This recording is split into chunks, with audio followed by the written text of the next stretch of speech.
Hello, hello, hello. Welcome to my channel. My name is Wahima, and I've got a foot up on the screen of a crusty heel. We're going to get into it, but let's let it happen. I just want everybody to marinate in it real quick. I have a couple of pictures from this episode that I need to put into my streaming service that I haven't already, so this is a little bit of a behind the scenes.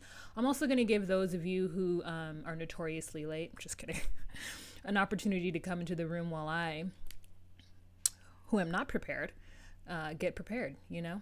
So right now I took a couple pictures of scenes that pissed me off, and I wanted to put those pictures up because we need to talk about it. We need to talk about how annoyed I am because I'm officially done with Paige.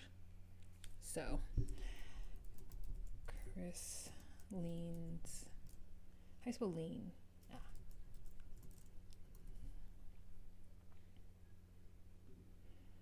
Okay, got a picture of that. I also have a picture of her face when this waste of time individual whispers something in her ear. I don't like it. I don't like it. And his stupid face. Let's see if I can edit this. How do I edit this? Is this edit? What's this? No. Yes, it is edit. What's this? I've never edited on Mac before. Like, just do a simple crop. So I don't know how to do anything. What's this? Tools? Ooh, selection tools? What's that mean? Rectangular selection? Can I just take a picture of that? Is that how you crop it? Nope. All right, so I'm just gonna make this picture. What was that? Oh, Alexa, read my notifications. One new notification from Amazon Shopping. A shipment has arrived, including chips. By the way, quickly adding your regulars to cart is easy. Just say something like, reorder black tea. Dang, tell all my business that I ordered chips. She's with me. Chris's face. I'm bringing her. Calm down. I'm bringing her. So, Charlie had to have a haircut because she wouldn't let me brush her after I washed her. And she was so matted that the groomer was like, yeah, we're going to have to take it all off. And I was like, okay. Here, you can't be up here, though. Charles McGarles. Oh, my gosh. I cannot. I'll be back, everyone. Okay, Dad. Here's Charlie. Can I have my box of chips? Dad?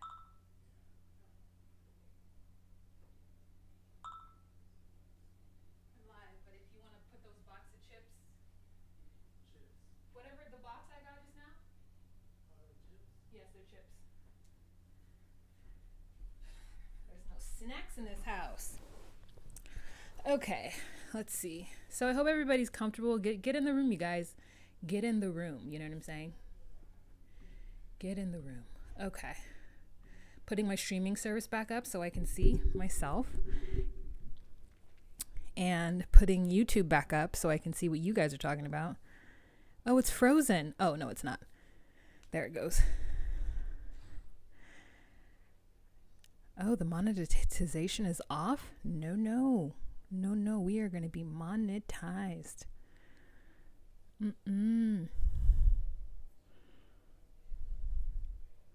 I did a TikTok today, you guys.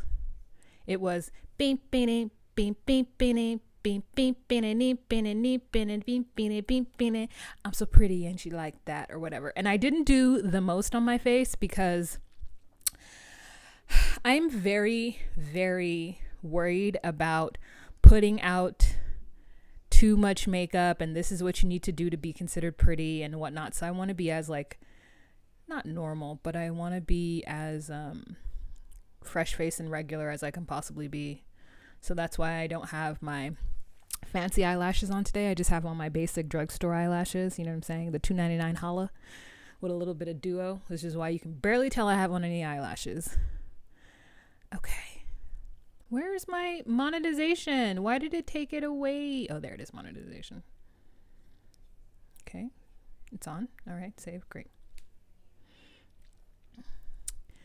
Okay. Danny, hello. Wow, you just woke up my Alexa. Apparently I have a package. Yeah, so I normally call mine Echo. So in my room, she's called Echo. In this room, she's called the regular thing because I haven't changed it over yet. Because I noticed that there are a lot of things that sound like the word Alexa. And so I don't want her going off at any given moment. Let me get my fan, it's hot. Okay, kids. So I hope everyone's doing well. I hope that everyone is ready. I'm trying to get my chips from these people who don't want to wait on me hand and foot anymore, and I don't appreciate it. Speaking of foot. Oh, wait. No. What happened? Why did my thing eject? No. There it is. There's everything. Everything is back. That was crazy bananas. Okay, we're at 4:05. I hope everybody is in the room. How many people are in here? Oh, there's currently 114 people in here. Hooray! You guys came and joined the party. Okay. That rhymed, all that. Okay, so this was a really good episode, you guys. This was a good, nice, rounded off episode. I'm going to take down Claire's foot because I think we all get the point. And I'm going to upload a couple more pictures. You're like, what have you been doing? Not uploading? Yes, correct. I've not been uploading. Clara's crusty foot. And then I put Chris. Chris face. Chris leans in for the whisper. Oh, I forgot I got to do this for all these videos. I mean, all these pictures. But it'll be worth it. You guys talk amongst yourself. I want more people to get into the room before I start talking because it never fails. 15 minutes in. Did I miss this? Did you already talk about it? Yes, I did. Okay. Take that one away. And then let's put, this one's called Paige's Face. Oh yeah, you guys, I'm on TikTok. Just Call Me Wah on TikTok. Go find that video and I don't know what you do on TikTok, but show it some support. It's not going to get very many views. It's not good at all. But it's, what she's serving, what the girls are serving today. Chris leans in. Paige's face. Great. Okay. All right. It's really super big. Making it smaller.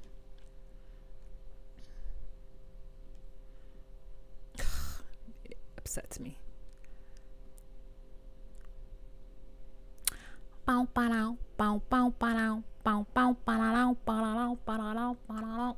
She's so pretty, Angie, like that. Diggy, diggy, diggy, diggy, diggy, diggy, diggy. What the kids are doing these days. Okay, I think we're ready. I think we are ready. All right, we're going to go couple by couple in this episode. And I hope everybody's in. Where are my snacks? Where are they? Okay, scooching out again.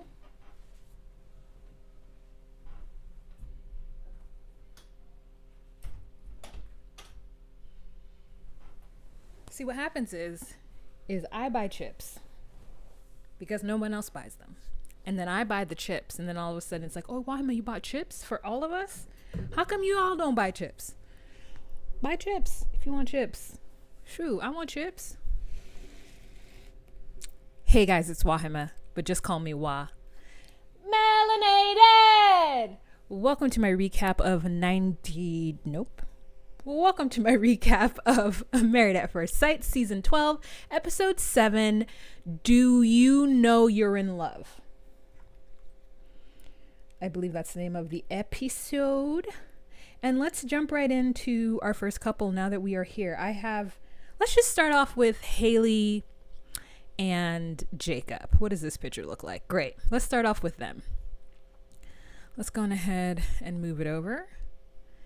You know what I'm saying? So it's not in my way. because we've got a lot to unpack. This was a good episode where they actually started to get into a little bit of what Haley and Jacob are all about. We're seeing a little bit more about them as a couple.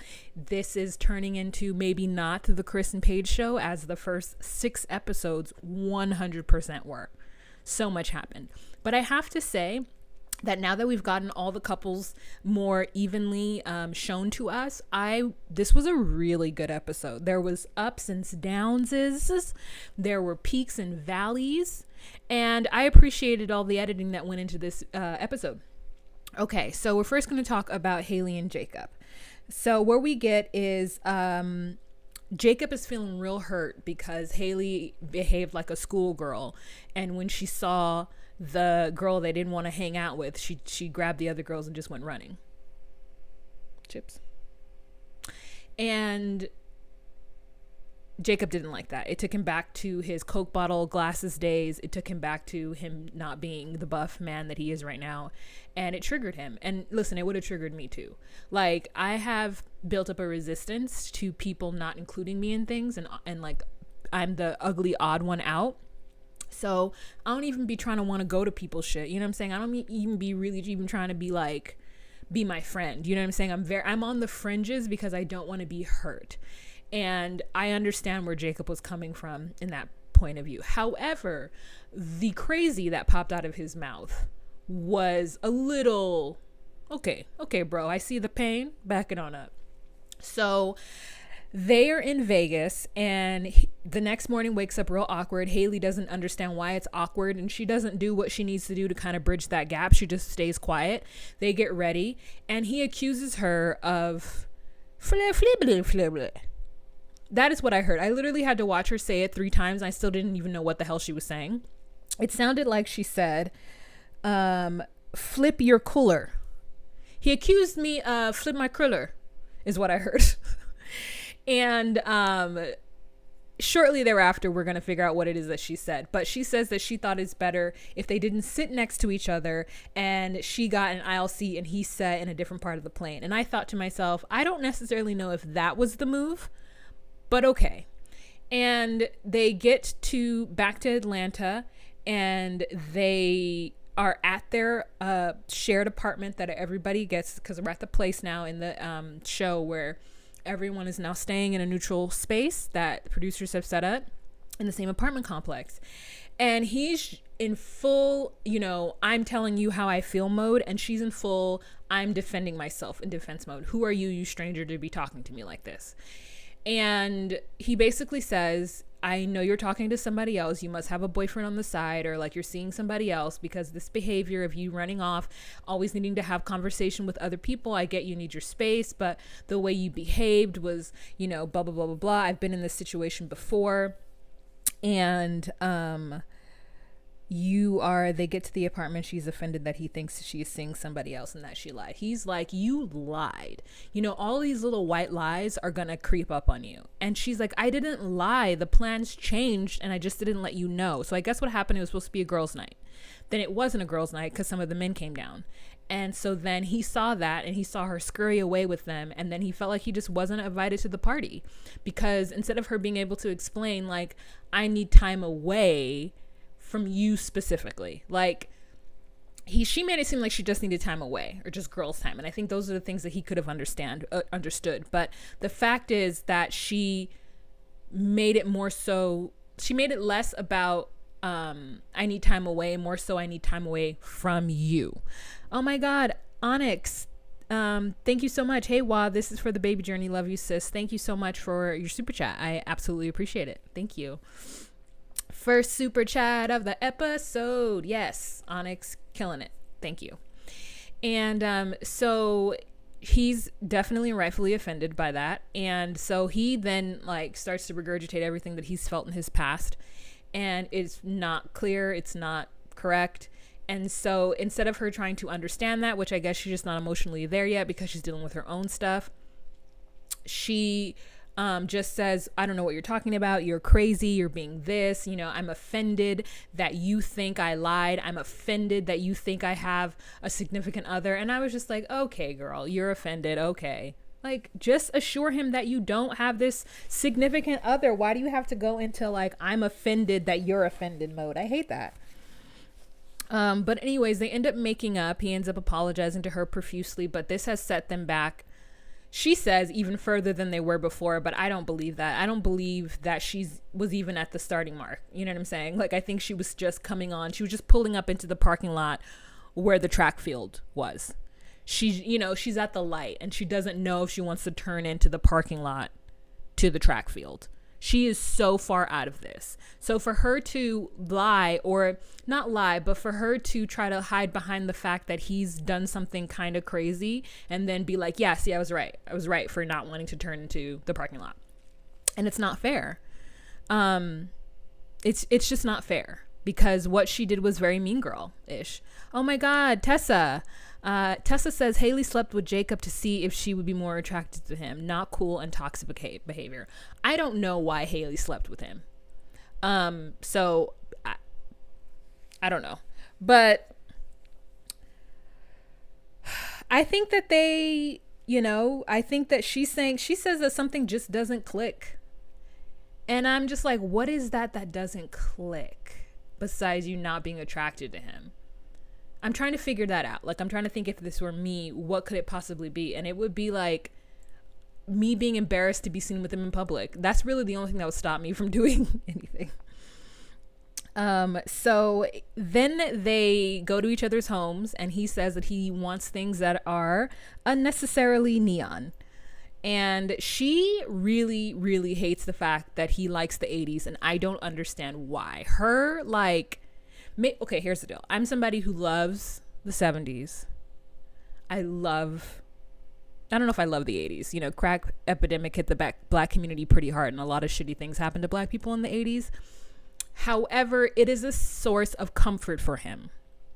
So I think that as his wife, she should respect that. I can't imagine not liking my spouse because they were into a certain decade. Now, that being said, if I married someone outside of my culture and they always wanted to reenact antebellum South, or they really loved the like racist ass 30s, or any time really before the 70s, just because they thought that this was when things were perfect, I would ask them. I was like, okay, socially though, what do you think? Did you love the 50s socially? And if he's like, yeah, then I'm gonna be like, you married a black woman. That's the only time I could ever be like upset with somebody like loving a decade. I was like, did you love the way women were treated? And he's like, yeah. I'd be like, you know what I'm saying? That's the only way that would happen for me. Otherwise, I'm just like, okay, that's your quirk. Like, everyone's allowed to have a quirk or two.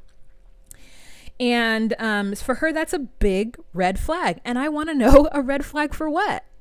What is the red flag? I don't understand. What red flag? For what, ma'am? What does that mean? That he's gonna like, I don't know, big hair on men? What's bad about the 80s? He's gonna, I just don't know. I don't know. So they have a scene where their dogs meet, and he has 3 dogs, 2 of which are super cute. And she has a little scruffy rescue, looks like. And she's very much on her side. And the fact that one of his dogs is a little aggressive to her dog, I think gives her pause. I'm a dog mom, but like, I don't know if I'm like, I don't know. I'm not there yet. I've only had this dog for a couple of months, and I also like don't take care of her solely. She's not my like source of comfort, because every time I try to lay with her, she tries to bite my face. So I'm not there yet. You know what I'm saying? Charlie tries to bite my face every time I try to cuddle with her. So until I get her in some obedience school, I don't know what to do. Anyways, so back to them. Pastor Cal comes, has a conversation with them, tries to get Haley to explain better how she's feeling and what she's feeling, so that old boy knows how to work with her. He's very cerebral. He's thinking about it from a very logical standpoint, as would I. And Haley's thinking about it from a place that is like very self-aware, but at the same time, like self-aware, don't care. You know what I'm saying? Like, this is who I am. And that this is who I am type mentality is a crazy thing to go into a matchmaking scenario with. Speaking of this is who I am, deal with it. Let's go on ahead and move on to a couple that I just am waiting to. I'm not rooting for them, anything bad to happen to them. I just am confused as to exactly what Haley's deal, Virginia's deal is. Like oh my God, I can't get it to move. It's deeply concerning. Very, very harsh if you watch RuPaul's Drag Race UK. Very harsh, very, very harsh. So we start out this episode with, for them, everything is good. They're on the plane. They're really happy. Vegas has been great. She's been slosh McGoss, MC hammered the entire time. And so she's good. But now they have to go back to the real world. And it's scary because she's talking about trying to figure out how Eric is going to fit into her single life. She has a small apartment. She has, 3 cats and a dog. I don't know how many cats she has, but she didn't have a cat and a dog. And she's got pictures all over the walls. And she's a specific type of person, She's like, I'm an extrovert. I love to have fun. I like to drink Thursday, Friday, Saturday. And I want to figure out how he is going to fit into my life, into how is he, and he's coming from a perspective of, I've been in this before. She hasn't. There's already been a little bit of red flags. And so I know we're going to run into some issues, but let me try to jump in front of it and figure it out. But overall, things right now are good. So they go to his house and she's just like, it's just like a bachelor. There's something about like Haley's like, that I don't like. I just am like, it's bad on camera. I imagine if I knew her in person, I'd be like, oh my God, I love Haley so much. I love her. I think I would love her. But on camera, I just want her to like sit up straight and open her eyes and speak. Not just be all like,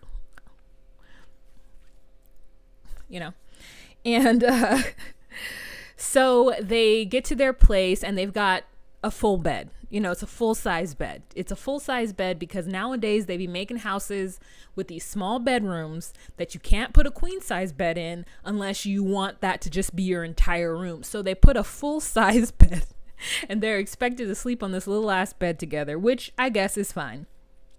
So Virginia's talking her nonsense. Everything Virginia says to me is nonsense. I don't know what her idea of marriage is, but it's so far off the mark that I don't know how the producers and the matchmakers and the doctors didn't catch on to that very soon. They didn't catch on to that very soon because there is no way that this woman can possibly think that she is going to be able to continue her lifestyle with a whole husband attached to her hip. A whole husband who has very strict guidelines on what he can and can't do at work and off work. I mean, I know she didn't choose him, but still, when you get this stability, don't you just lean into it? Maybe you don't. Maybe you don't. It's not me. I would lean into it, but maybe I would. I don't know. Okay, so she's talking about selling his townhouse or whatever he has and starting all over again. And I'm just like, okay.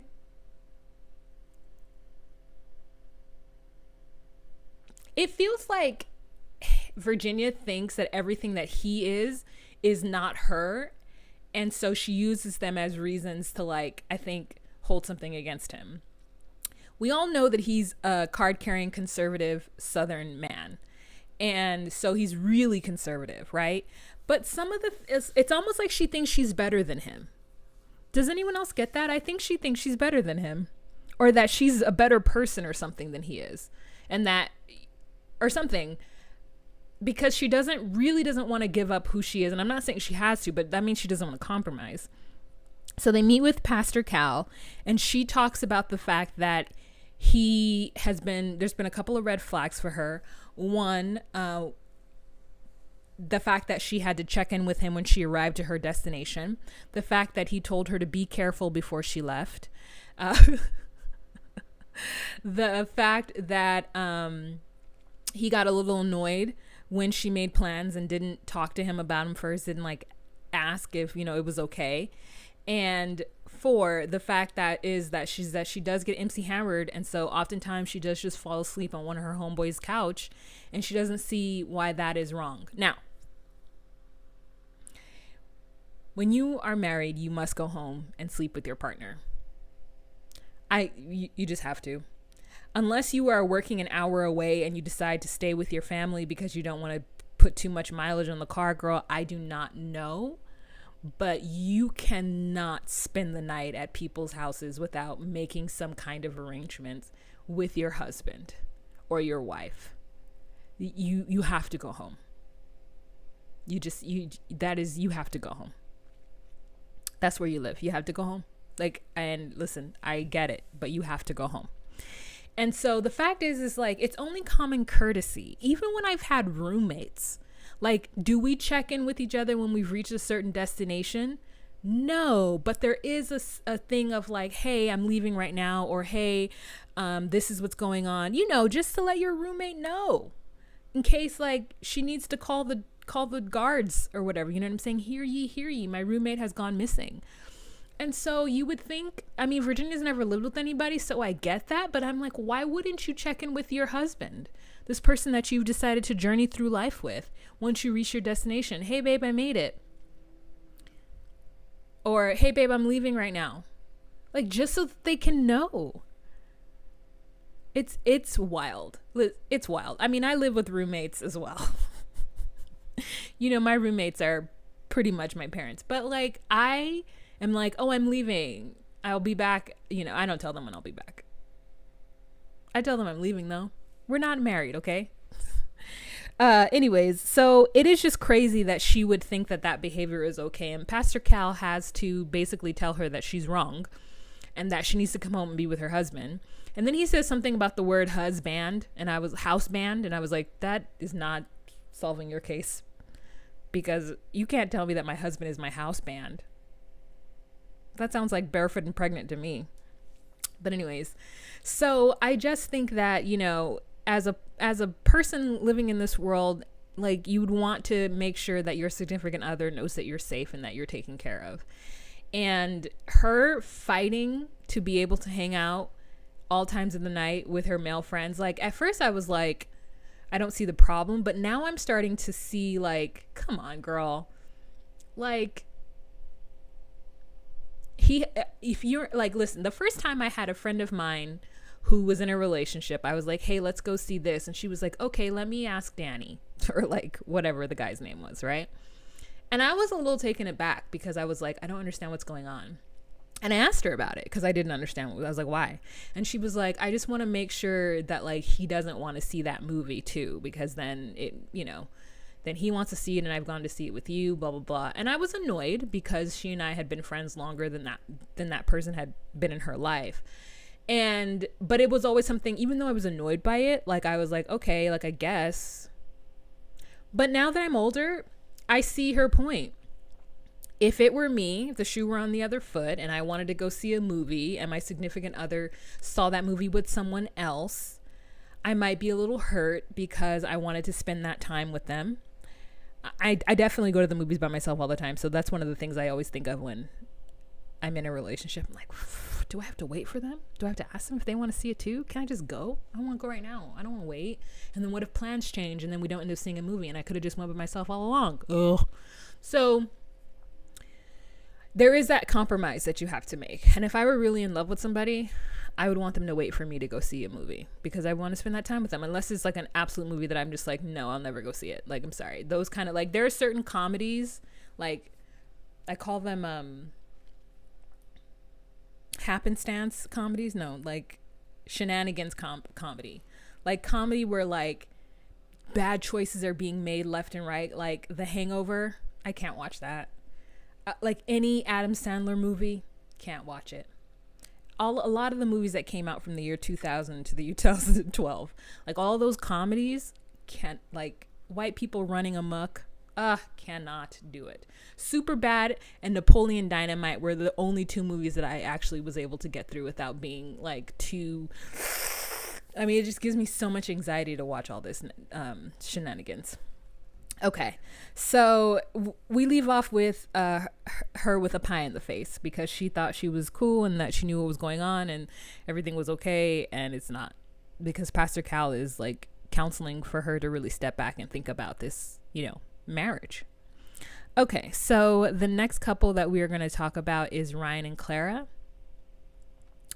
And we just want to talk about the metaphor for Ryan. Seemingly a person that has it all together on the surface, but then you open those cabinets, girl, and it's an absolute mess. And this is something that I was saying about Ryan to begin with, that he's controlling, but I think it comes from a place of something happened, like a trauma that happened. There's something about him that needs to control every situation because something happened when he was younger that made him feel like he wasn't in control, and he's covering it up with this mask of like everything in order, whatever. But then you open his drawers and you're just like, excuse me? So that's what happened. We went to his house and then she's like, wow, it's really clean. And then she opened the cabinets. There's literally a shelf fallen over that has items on it. There are cutting boards in the cabinets. There's like jelly in the cabinet. You know what I'm saying? He just loves a warm jelly, I guess, just like a warm Schmucker's like grape.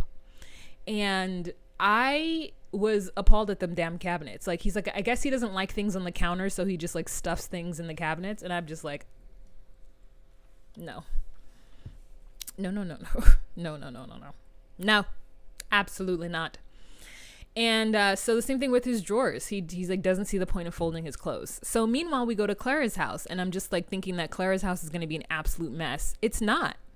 And her drawers, I mean, they are like, what's that lady who tells you, what is that Netflix show, that the Japanese lady who's like shows you how to like you, I don't know. I watched it and I got rid of a lot of clothes because they didn't bring me joy.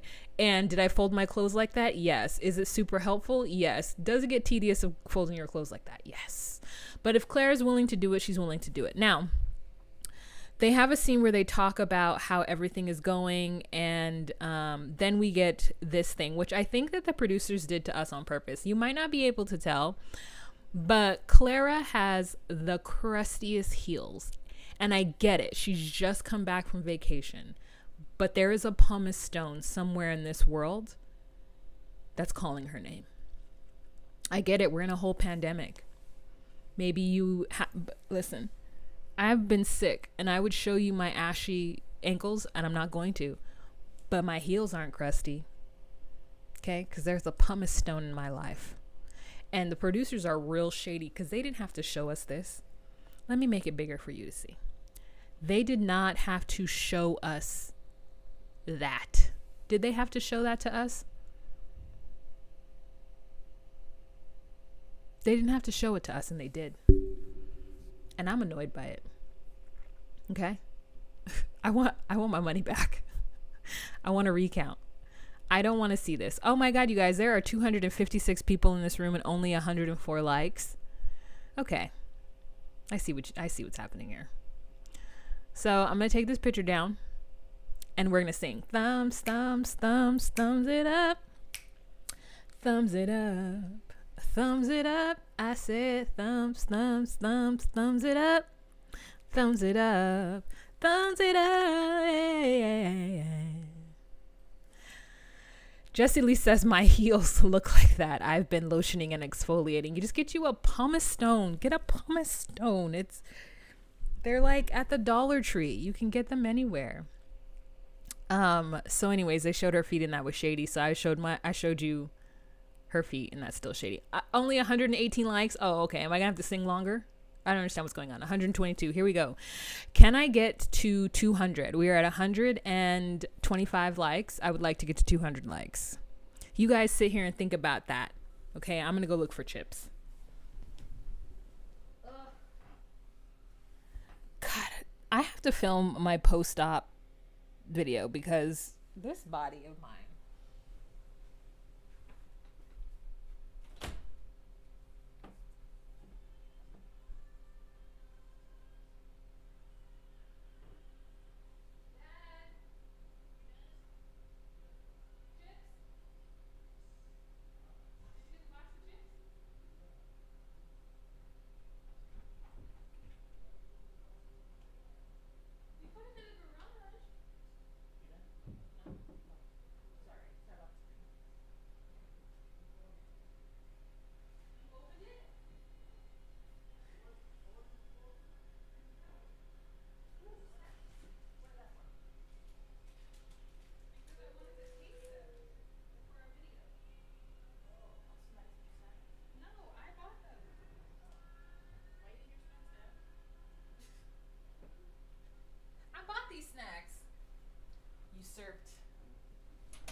that this man opened. Why is there water on the floor? Jesus Christ. I walk away for 1 second. Was my nephew in here? Was he in here? So I got these chips and I told my dad, I ordered chips. And do you know he opened them? Why? Why did he open these chips? These are 2 different boxes of chips. Okay. This is simply, these are Cheetos. And they're crunchy Cheetos, but they're made with white cheddar. I'm very hungry. Mm-hmm.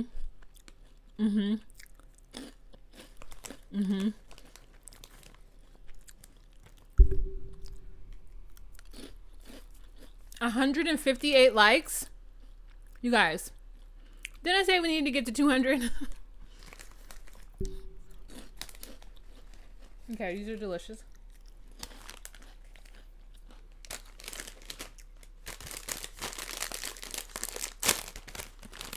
Simply, pure deliciousness, simply sea salt potatoes.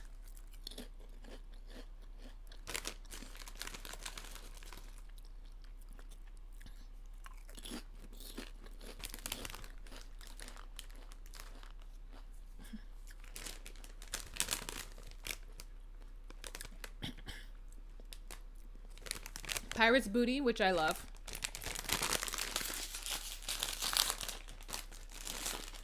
$106. Sorry.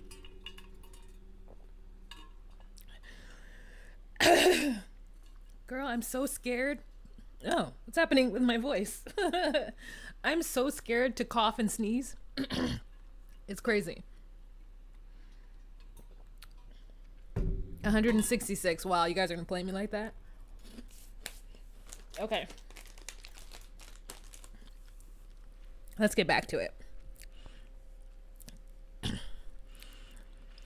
Jessie Lee says, wow, I'm currently eating the Simply Cheetos Puffs and white cheddar. Oh! Are we eating the same snack? Yes.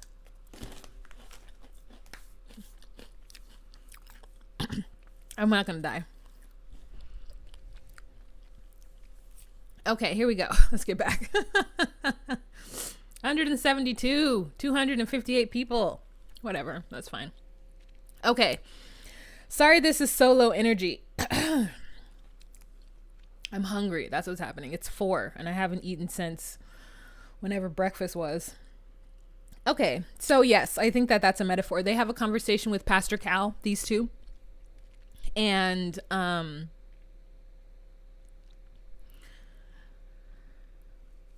Pastor Cal is trying to get them to talk about what's not going right.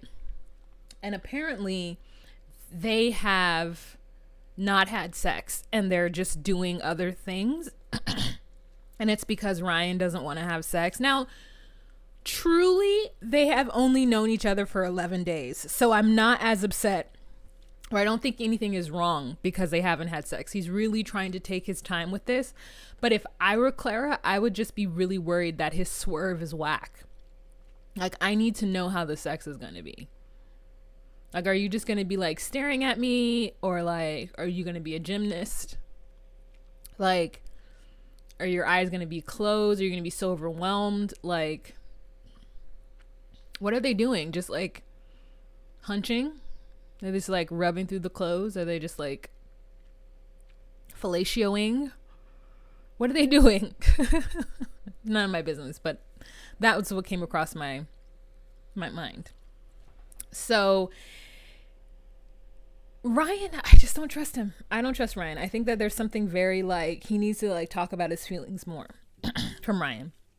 And Clara, I think, is holding back. They both say that they're at a place where they think it's the best that they could have hoped the outcome so far. And I'm like, okay, I feel you on that. I feel you on that for sure. And then Pastor Cal says something that I didn't write down because my phone was dying. What did Pastor Cal say?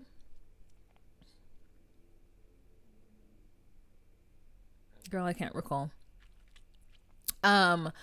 But he's waiting for the bad to come out, you know, and I kept thinking about Does Ryan not brush his beard? Why is his beard not brushed? That's what I was thinking the whole time. Her eyelashes are too long and his beard isn't brushed. She looks like she only has eyelashes on in the center. Like it's not a full like thing. It's only right here. Like all these edges ones have fallen off. Use a pillow to press against your abdomen when you sneeze. Yeah, I've been told that, but sometimes I don't have one readily available and then I just panic. Okay, so that's it for them. Nothing exciting. All right, so Brianna and Vincent, which I knew this was happening. I knew this was going to happen because Vincent doesn't know how to communicate and she doesn't know how to hear criticism. And they check out each other's abodes. She's like, oh, it's so much cleaner than I thought it was going to be. I'm so happy that he's clean. And he then kind of like talks about how she has so many clothes in the closet and pokes fun at her in a way in which she pokes fun at him later and he doesn't appreciate. So there is some trauma that we need to get through, Vince. Okay? Because you poked fun at her for having shoes in her closet and needing to go to do like whatever, like Goodwill or whatever. And she tried to do the same thing back to you. Now, maybe she didn't do it exactly the way, like him spilling a thing on his shirt and she's like classically Vinny. I would be a little bit like, what?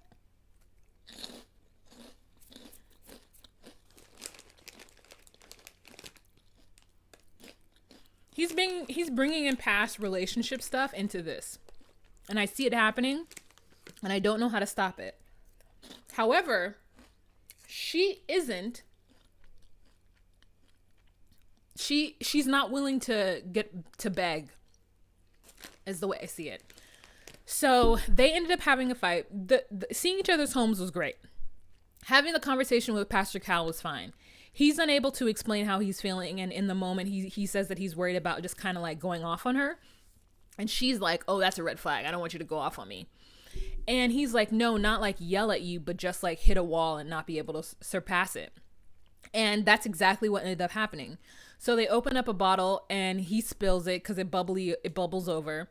And she's just like helping him, but she makes remarks, like I guess about the fact that he even like it would be you to spill the drink in the house, or it would, we don't want the house now to smell like alcohol. And then when he says, oh man, I got it on my shirt, she's like classically Vinny. And while she's like, I don't know, trying to help him clean, and that upsets him because he feels like she isn't going to have his back or something, or that, it was disrespectful. And so when she realizes something is going on, she asks him about it and he's unable to like be clear. And he keeps saying like, I don't really feel I need to tell you what happened. And it's like, no, if something upset you, you need to pinpoint it and tell her what it is that upset you. And then he like doesn't. And finally, when he does, she, instead of being like, I'm really sorry that hurt you and upset you, and I did not mean it that way, she doesn't say she's sorry, at least that we see. She just says, well, that wasn't meant to be that. That's not what I meant. I'm sorry. She didn't even say I'm sorry. And that's the thing that is like annoying to me. It's like she was presented with somebody who got hurt about something that she said. Like, here's my deal, is that it on the outside looks like he just got upset for no reason, but that is not what happened. Something triggered him. And it may be small, but she needs to then, with his help, figure out what it is that was triggered. Like, if somebody were to tell me when I spilled something on my shirt that's classically me, I would be annoyed too, because I'm like, one, you don't fucking know me, and two, you think I'm a slob. Not to say that people who spill stuff on their shirts are slobs, but that might be where my mind goes, right?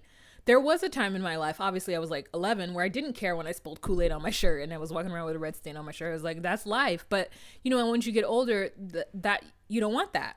So it felt, that something triggered him. And instead of her like leaning into that to really trying to figure out how she can not do that again, she's more so I feel like saying, well, it's your fault that you got upset, so you need to better explain it to me. That's not how I meant it. So I need you to accept my that's not how I meant it and move forward and know now that when I'm poking fun at you, I'm not meaning it in whatever way you're taking it.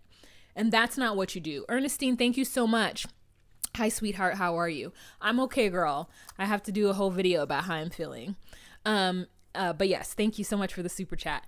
So I really do feel like they're both a little bit two ships passing in the night. There were so many opportunities for her to apologize and dig and figure out what's going on. And she didn't. She did not. Even when he said, okay, I'm going to go home, she's just like, well, she says, I don't want to talk about it anymore.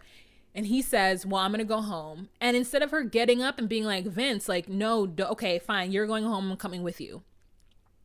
We sleep together. She's like in her phone. She does like a little confessional on her phone. And she's like, I don't know what's going on. Vince left and he said he's going home. But I'm like, where are you going? Your home is here. We live together. I'm like, girl, get up and go with him.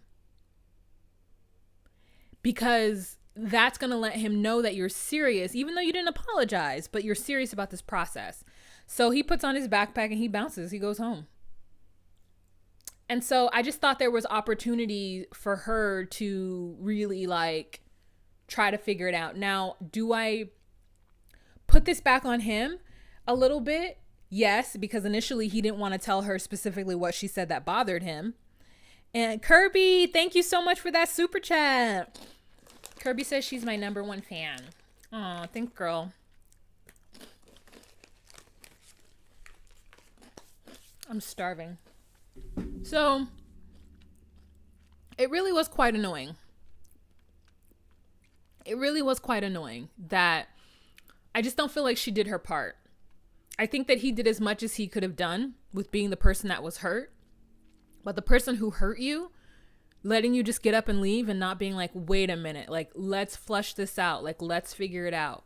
I get it. They've only known each other for 11 days. And maybe I'm a little bit more emotionally mature. I've also had a lot of therapy.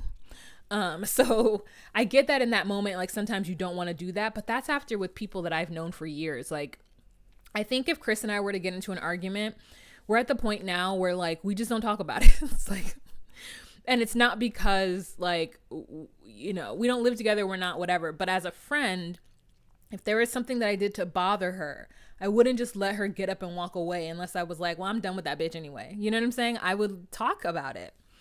So anyways, that's just how I feel about them. And I'm really sad about it, but it's because I really want them to work. And I think they will. I just think that he needs to learn to communicate and she needs to learn to take criticism in a way that isn't belittling of her. Like she feels like if I take this criticism, that means that I'm a wrong person. And I get it because I'm somebody who has, and I don't know how else to say it, but I'm somebody who says the wrong things all the time. And people, because of that, people in work environments, in school environments, in any environment where I'm around a group of people, there's always going to be people who do not like me. And it's straight up because I said something once, 2 weeks ago, and they didn't tell me that it made them mad or whatever. And so they've made these sweeping decisions about me. And now anything I do is like, see, she's a bitch. She's that. See, look, right? And so I can handle that when it's people who don't want to make the effort. But when it's somebody that I'm trying to let in and they do that to me, I have a hard time forgiving them because I'm like, you are not allowed to just shut down on me. No. You have got to ride this out with me. You've got to like have the conversation about whatever it is that you are feeling. So I feel like that might have been Brianna's thing. Like maybe she's rubbed a couple people the wrong way in her life. And so instead of just like really owning up on her role in that and being like, okay, like let me maneuver, you find out what your truths are and you find out what they're not. And if people heap things onto you that are not your truth, you give them the opportunity to course correct by telling them how you feel. And then if they don't after that, or, like whatever, then you can choose whether or not you leave them. But those are people. That's not your husband. So I get the immediate thing of being like, well, if you're not trying to fuck with me, if you all of a sudden thinking that I'm trying to be mean to you and that's not what I'm not, then you can go. Like, it's good. I'm good. Like, I get that mentality because that's the mentality that I have, especially with meeting new friends. Like, I'm like, listen, baby, okay, I've been doing it before you and I will continue doing it. So if you're mad at something that I said and you don't want to talk to me about it, or when you do tell me and I tell you how I'm feeling and I don't feel like being vulnerable in that moment, like, just be like, well, that's what it is. That's me cutting you off because I don't have the energy to have another person be misunderstanding me. I'm 38 years old. That time of my life of trying to like figure out why people don't like me is absolutely over. But if it's my husband, I need to figure it out. Even though it hurts me, even though it takes me back to a stupid, insecure time in my life, but I need to figure it out. Because that's my husband. And I don't want anybody who has made the choice to love me feel terrible. Okay. So anyways, I think they're both dealing with past traumas. And I don't know why I'm putting it more so on her than on him. But I think that it's about being aware of how people take in your energy and how this person takes in your energy. And it's like, you don't need to completely change who you are to get him on board, but there needs to be an understanding. I need to know the baseline of what he's thinking in order for me to make the correct choices. All right, so the last couple that I'm going to read for filth because I'm fucking tired of them is Paige and Chris. I am over Paige and Chris. Paige to me has low self-esteem and she is listen, I get it. I get it, dark-skinned girl. I get it. And it hurts me to see you prostrating yourself in front of this fool. Be it for godly love, be it for religious love, be it for black love, be it for whatever. I've been the black girl that the black guys don't fuck with. And I don't know if that's Paige's story, but that's how I am feeling in this moment. Like, you think that your own kind would show you the love, and it's for me, not your own kind that shows you the love, right? And so finally you're in a situation where you meet somebody who apparently makes more money than you, who has his shit together, who has a strong religious background, yet you continuously to allow this man to fall and fail. And you are there like Harriet Tubman or somebody to pick his ass back up again. This is 2020, sis. There is no more strong black woman holding a black man on her back. If he's not ready, if he's not strong enough at that time, there is nothing wrong with walking away and expecting more for yourself. Because there are plenty of men out there who've got their shit together and who are emotionally there. So this fool takes a flight. Instead of taking the flight from Vegas to Atlanta, he goes to Chicago. And she's like, I get it. I'm just letting him like get over this. Like, maybe he needs time away. And, you know, I understand. And so I'm just letting him have his time in Chicago. In Chicago? Who there in Chicago? Oh, yeah, he's from Chicago. Okay. I forgot he's from Chicago. So, like, okay. So he does that, and she's like, okay, cool, whatever. So she spends the first night, or maybe the second night, alone by herself in that apartment for the both of them. He's checked out of the entire process. He's like, no, I don't want to see your house. I'm just going to go on ahead and go to Chicago. I'm going to miss filming. Because we don't see his house as far as I see, right? We don't see her house. Maybe we do, I don't know. So then he gets back in town and doesn't want the cameras there and wants to have a private conversation with her. Fair enough. He then goes in there with his vocal fry, because, you know, he likes to talk down here and like be like, well, you know, I really feel like we are people who need to love each other, and like I'm really still in love with my ex. Like, he has that vocal fry and I want to pop him in his fucking throat. Sorry, I'm cussing. And so they take off their mics And after their conversation, she calls a producer and basically tells the producer that Chris wants a divorce. He's already spoke to a divorce lawyer, and that him and his ex are going to get back together because they still love each other and they have a kid on the way. And she said that she's tired of it. She's angry, she's crying, she's pissed off. So that's the thing that they made it seem like, you know, Mercedes was talking when he was speeding out of they totally tricked us in those commercials leading up to this. So we're just like, oh, hell no. Okay, let's get it together because we gotta go and defend our sis Paige. You know what I'm saying? We are feeling like we gotta go, like, because he is an absolute trash magash. But at the same time, we're also feeling like, thank God that he's finally done the right thing and recused himself from this situation. So then she has a conversation with Pastor Cal, as they all do. So as scheduled, she meets with Pastor Cal, tells Pastor Cal the laundry list of all the things that she's been through. He then is like, I'm so sorry. But we already know he knows. He's like, I'm so sorry. He asks her if they've been having sex along the way. She says yes, unprotected. But thank God she's gotten her period. Girl, you was having unprotected sex with this man? Even when you found out he had a whole baby on the way, you was still letting him raw dog?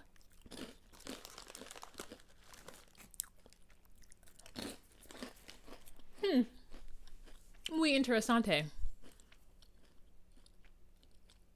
Then she also says that he, wait, what did she say? Sorry, lost my train of thought. Whole baby on the way. Unprotected sex. Oh, she says that the reason why she had sex with him initially, day one, is because he told her, you know, you're my wife now, we're married. And she felt like, okay, well, I do recall your father saying, and she didn't say that, but like his father has already spoken to her about what a man needs. And I guess she was just like wanting to dive right into this process. And it's just like, okay, this is going to work. You know, let's have sex. My husband wants sex. So, oh, Aisha, thank you so much for that super chat, girl. Thank you. Thank you. The best review. You always keep it real. Thanks, Aisha. Thank you for that super chat. I absolutely appreciate it. And so somehow she's convinced herself that having sex with this man without protection is a good idea. And then they had sex the next morning. And Pastor Cal is just like, every time they talk about the fact that she's had sex, it's like, girl, why? And so he's trying to get back to understanding why she had sex with him. And there's no good reason for it besides the fact that she wanted to. But she says that she also felt a little bit of pressure. I don't know if it was externally, but internally as well. Which is like, oof, dangerous territory, honestly, for her to say. And Pastor Cal is like, no more giving yourself to this man. Number one. Paige, I'm so sorry for your experience. I did not mean this to happen. We did not do this on purpose. You know, he's trying to like make excuses for this, seriously. And so Paige is like, I'm ready for this to be done. Like, this is over. Then Chris shows up. He sits down next to her and Pastor Cal asks him some question, which he evades. She says how she feels. He denies any wrongdoing, basically telling her that he did everything that he was supposed to do in this situation, that he's right, and that he only felt it necessary to divorce. So Pastor Cal is like, okay, so all of a sudden now you're in love with your ex and the problems you had before are gone now because you have a baby. And he's like, well, when I think about another man raising my child, and Pastor Cal's like, you could raise your child. Like, you guys could co-parent. There's nothing wrong with that. And Paige even says that the reason why the child didn't deter her was because she's dated men with kids before. And so she's like, it's okay. I could deal with that. So I'm just like, still thinking about Clara's crusty foot, but at the same time, like, worried about this whole scenario because this is not a good, like, this is not a good example of like of how you should be, how you should just let yourself fall apart in a relationship or just let yourself be taken advantage of in a relationship. So Pastor Cal leaves.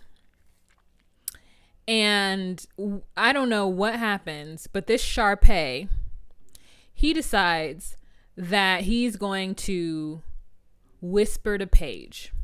Okay? So he whispers to her something, and then her face is this. And I am done with her.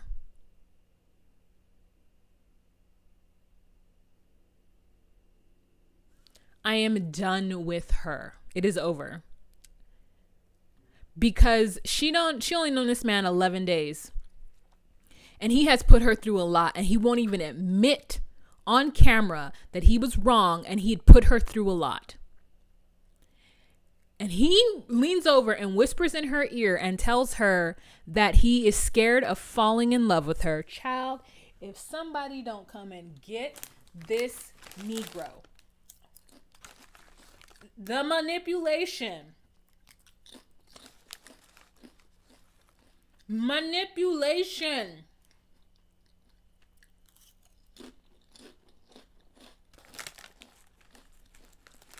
He is a psychopath. No, he's not a psychopath. He's a sociopath.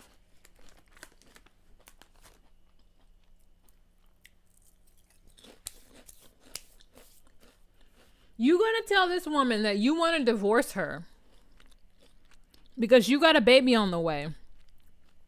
You wasted everybody's time. And then it really does piss me off, y'all. I can't be on her side. Anything that happens to her from here on out is her fault. I don't want to hear no complaints about it. I don't want to hear any making of excuses. At this point, it's 11 days and he has been nothing but drama. And now you don't know what you want to do. Why do you think yourself so low and him so high? Why? It's nothing that he is even giving off that is yes, this is worth keeping. There is nothing monetarily that he has. And I'm just yes, this is worth keeping. What is it? What is it, Paige? Is the swerve that good? Girl, the sex must be amazing. He must smack it up, flip it, rub it down, all that. He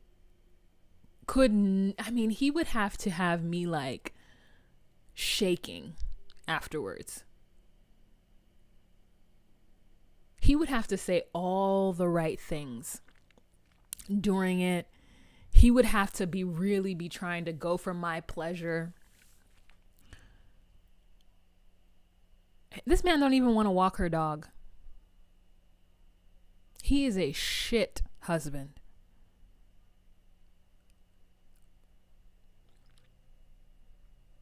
It is I don't even know what to say, y'all.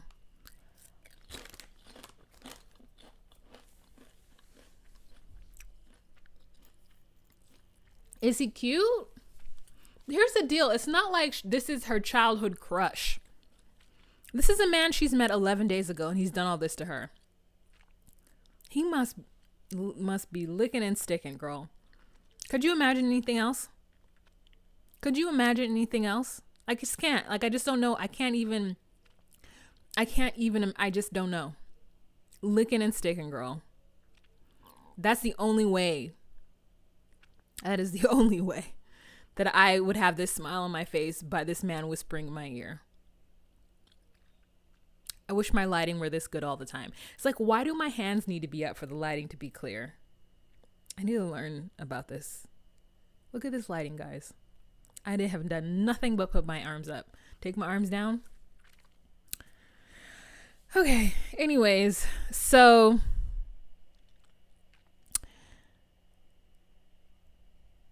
that's it. That's all I got to say. Thank you guys so much for coming to my ASMR video where I eat. I know there's people who are going to have a problem with it.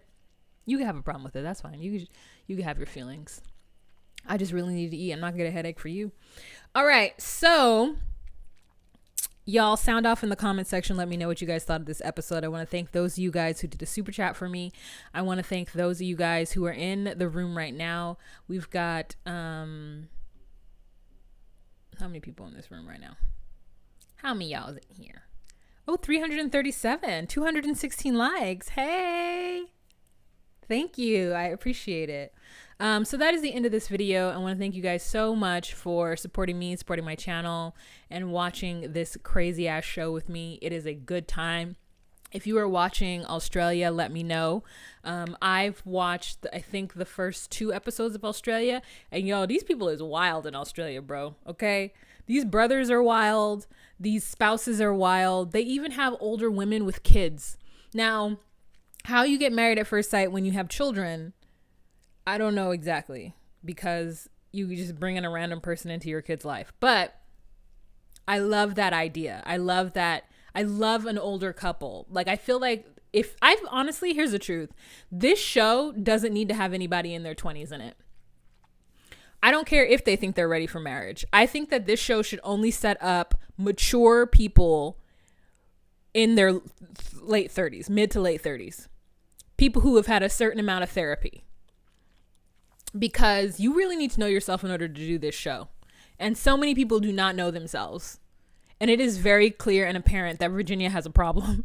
She's a drunkard, as Chris would say. And she doesn't understand what marriage is. Like, she just thinks it's like a super boyfriend or something. It's not. It's more than that. So, yeah. All right, you guys, I want to thank you guys so much for watching. Thank you guys for joining me this evening, taking time out of your day. And we're going to talk about Love After Lockup this weekend. I'm going to do an edited video. I'm also going to be doing an edited video with the same makeup look on my other channel, which is Wahima Lino. And that's me talking about my single mother by choice journey and my IVF journey, my fiber journey right now. So I'm going to do a post-op video after I eat, okay? All right. You guys have a fantastic day, and remember to be you, be true, and find your place. Bye.